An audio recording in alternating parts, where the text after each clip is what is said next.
Welcome to Protecting Pages with Sessions, an autism-friendly coding tutorial. In this video, we'll create a protected page that only logged-in users can access. We'll do this by checking whether a user is logged in before showing the page. Here's what we're building.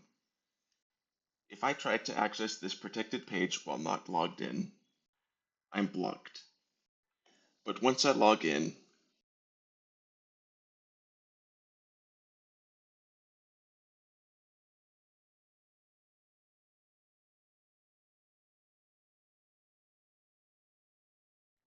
I can access the page normally. See, just like that, we're controlling access. Here's the code for the protected page. You'll notice I've added comments to explain each step. We're going to walk through this from top to bottom. First, we try to retrieve a login cookie. We read the session ID from the cookie.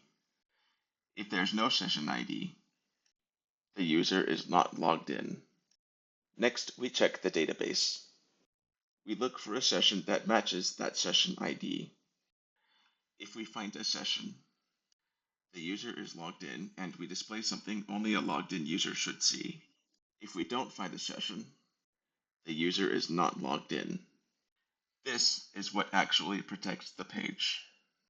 The server, not the browser, decides whether or not to allow the user access. In the next video, we'll add logout functionality and remove sessions when the user signs out. If this kind of direct autism-friendly tutorial is helpful, subscribing is a great way to find your way back here.